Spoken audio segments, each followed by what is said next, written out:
It's a nearly extinct profession. But out there across the countryside where windmills have been disappearing over the years, we found a gentleman the other day who not only takes them down, but still puts them up. I talked with Paul Behrends. Most of what I do is sell rebuilt, ones that I buy rebuilt or ones I rebuild myself. And I also sell new air motor windmills that are coming out of San Angelo, Texas now. San Angelo. Mm-hmm. Is that the only company around still making them? That's the only company that's still making windmills here in the U.S. When somebody's getting ready to tear one down and it's in the path of progress, you try to get your hands on it? Well, sometimes, but it's hard to get everywhere to save everyone. But I do save them when I can, and oftentimes that same windmill that gets tore down will be sold, and then I might find myself rebuilding it for someone else. So they usually come back my way one way or another. Talk about the practical application. Obviously, in rural areas, in cattle country, when you're a ways away from the rural electric line, this is the cat's meow, isn't it? Well, that's right. Of course, these are traditional water pumping windmills, but we also use them for pond aeration. Of course, ornamental, they just look good too, but primarily water pumping, both for livestock, for domestic use, just as a novelty, pond filling, marsh flooding, maybe ag drainage for a wet field that's constantly wet that you need to pump over a berm. So it has a wide variety of uses.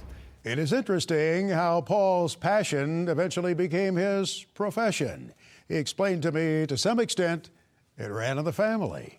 My great uncle, Wendell Dean, he used to be the executive vice president of Air Motor Windmill Company when they were in Chicago. In fact, he worked for them for 40 years or so. And I think just as growing up as a young man, I just was associated with windmills through him in a way. And as a young adult, I just realized a lot of traditional farmsteads, the silos, the livestock barns, the windmills were, falling down, and it seemed like so many people were cleaning it up and putting a new tool shed in their place, and I just decided to rebuild one for my own use. And the next thing I know, I had other people calling, wanted advice on how to rebuild, and it just kind of took off from there.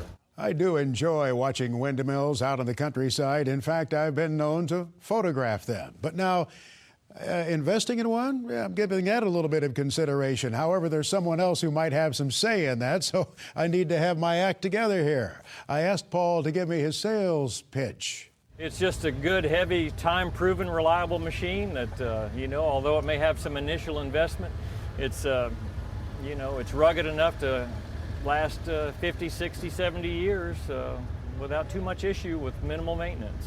It was very enjoyable visiting with Paul. He has a website if you want to find out more about windmills. It's paulswindmillservice.com. Orion, he's from the little town of Foosland, Illinois, population 100.